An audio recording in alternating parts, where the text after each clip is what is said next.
Si lo que quieres es obtener bastante información en una conversación, no debes usar preguntas binarias o que tengan solamente un sí o un no como respuesta. Y aquí te lo explico por qué.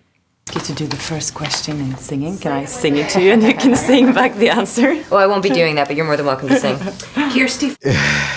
El problema con la expectativa. Es difícil manejar la expectativa cuando recibes una respuesta totalmente distinta a lo que esperas y te aferras a la única respuesta que quieres oír y te ponen en aprietos. Lo que está pasando en el video es que te bajaron el estatus por hacer una pregunta de la que esperabas un sí y te dijeron que no. Y no te están diciendo que no, te están diciendo que no lo va a hacer de esa manera. Cuando te dicen que no y de esa manera, como lo hace la actriz, no es quedarte quieta y decir, bueno, y ya. Si lo que quieres es lograr una respuesta, es preguntar la parte contraria a la forma de la pregunta. Es decir, yo quiero hacerte una pregunta cantando y yo quiero que tú me respondas cantando. A lo que dice ella, no, pues no lo voy a hacer así. ¿Cómo si lo harías? Para que te sientas más cómoda. Porque igual lo que necesito es tu información. Cómo cantas ya lo vimos en la película. Pero el punto está en no comerte de una vez ese bloqueo. El bloqueo no lo más pone ella. Es decir, ella está diciendo que no y es un no muy bien puesto que te sugiere otras maneras. De esa manera no, te sugiere que va a hacerlo de otra manera, que es lo natural, una pregunta, una respuesta, no cantar. El punto está en que tú te aferres a esa respuesta como la única posible, que cuando tienes una contraria no sabes qué hacer. Por ejemplo, cuando uno tiene una respuesta binaria de sí o no,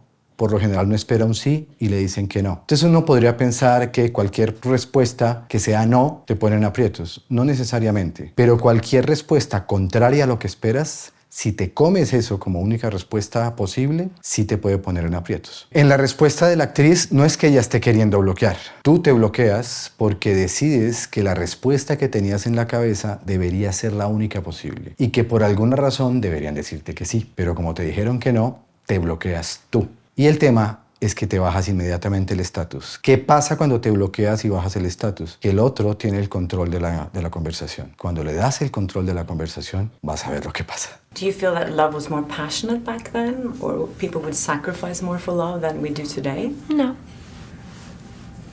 No? Hace una pregunta netamente cerrada esperando una respuesta abierta. Es decir, si tú quieres información, lo que no debes hacer es una pregunta cerrada o binaria. Incluso, nunca debes hacer una pregunta que tenga como respuesta sí o no. Puedes manejar doble respuesta, pero que no sea un sí o un no, para que la persona no se dé el gusto de decir que no y ya, o decir que sí y ya a secas. Ese no a secas sugiere que no es importante decir nada más. O sea, podrías decir que no y explicar por qué, pero el estado está tan tensionado y la persona está tan incómoda con la entrevista que prefiere decir que no para no quedar mal, pero no hay un entusiasmo por decir nada más porque no lo ve relevante. Pero vuelvo al tema de la actriz, no dice que no porque sí, que es una maleducada, debe decir que no por algo, sino porque la pregunta sugiere un no. Si la pregunta sugiere un no, va a decir que no. Pero podría poner más opciones. En lugar de sí o no, podría decir una cosa o la otra y pone a la actriz a decidir. Puede que diga otra cosa, pero sí o no en ese momento no es tan relevante. Aquí lo fascinante de este momento es que la actriz dice que no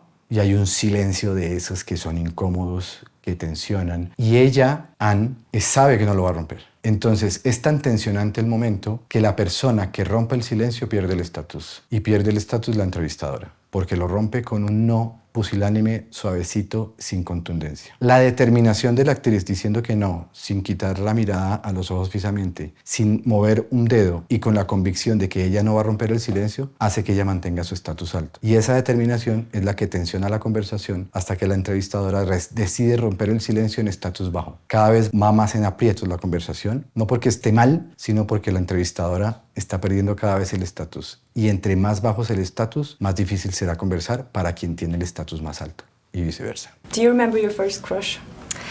No. You don't? Okay. Thank you very much. Thank you very much. Este es un ejemplo claro de querer traer información con preguntas binarias. Y las preguntas más peligrosas son las que tienen solamente un sí o un no como respuesta. No son peligrosas en sí mismas. Son peligrosas cuando las haces así queriendo recibir más información que un sí o un no y cuando no sabes manejar la respuesta contraria. Si estás esperando un sí y te dicen un no y te bloqueas, como en este caso, o viceversa. Si estás esperando un no y te dicen un sí, no sabes cómo manejar el bloqueo. El punto está en que cada vez que haces una pregunta, debes estar en condiciones de saber manejar emocionalmente la respuesta. Y si no, pones la conversación en aprietos. Y desde el punto de vista de Anne Hathaway, lo que está sucediendo es que ella está incómoda y quiere salir de eso rápido. Gracias a Dios recibió preguntas binarias para poder decir sí o no y chao. Porque si estuviera a gusto es posible que diga no y diga otras cosas. Pero en este punto es claro, y ojo que la cara de ella no es que sea antipática ni que quiera bloquear, pero quiere irse. O sea que si lo que quieres es que la persona se quede, tienes que tener mucho cuidado en el momento en que haces las preguntas. ¿Cuándo sí hacer preguntas binarias? Cuando quieres confirmar información. Ahí sí puedes poner sí o no y punto. Y debes manejar la respuesta en ese sentido. Pero si lo estás poniendo al inicio de la conversación, es muy difícil que avance, porque ante un no seco te ponen aprietos. Ahora, si eres muy hábil, cambias la pregunta para que sea una pregunta mucho más abierta, de tal manera que a la persona le toque pensar la respuesta y que un sí o un no quepan, sino que tenga que decir un poco algo más largo. Puede que esté incómoda, pero si lo dice, te va a dar insumo para seguir haciendo preguntas. Y lo que incomoda es el silencio después del no o el silencio después de la respuesta. Tienes que también darle manejo a ese silencio, que es tan tensionante que quieres romperlo. Si definitivamente te tensionaste con eso, puedes alargar un poquito más el silencio, a ver si de pronto en el juego de estatus, quien dijo que no, sea la que lo rompa. Y si esa persona rompe el silencio, recuperaste tu estatus. Si lo rompes tú, estás en aprietos. La postura de ella, que pueden ser muchas las presuposiciones que uno puede tener alrededor de eso, lo que sí puede estar pasando en esa necesidad de querer salir es porque no le está creyendo y no se siente a gusto. Ni siquiera es tanto el no te estoy creyendo, sino no me estoy sintiendo cuidado acá. Sobre todo porque hay un pedido que ya de antemano la pone incómoda, como nos ponen a los músicos incómodos cada vez que nos ven con el instrumento. Cántate algo de Juanes. No quiero. El tema está en que eso no le garantiza un ambiente cómodo y de seguridad a la otra persona. Y ahora, si no te están creyendo, pues ahí hay una doble razón de por qué no querer estar ahí. Y hay conversaciones en las que tenemos que estar porque nos toca, como en esta situación, pero si no le estamos creyendo, la conversación no se va a dar. Luego hay que mostrarse como una persona confiable. Y uno se muestra como persona confiable de dos maneras. Una, cumpliendo la promesa. Es decir, tú haces una propuesta y te dicen que no, la puedes cambiar. Y dos, mostrándote con seguridad de que el ambiente está protegido y está cuidado. Si la otra persona no se siente cómoda, no se siente cuidada, es muy difícil la conversación y es muy difícil avanzar. Y en el punto de yo te voy a preguntar cantando para que me lo digas cantando, que me parece una estupidez, es contextualizar por qué y para qué haces esa pregunta para que la persona a la que le estás pidiendo eso entienda el valor que hay detrás. Pero si es un mero acto de espectáculo solamente porque protagonizaste un musical, ve a ver el musical, que te lo van a decir cantando las 2 horas. No le hagas esa pregunta porque no tiene sentido. La buena pregunta es la que pone a pensar a la audiencia. Si quieres aprender cómo manejar los bloqueos, inscríbete en el taller No me hables en ese tono.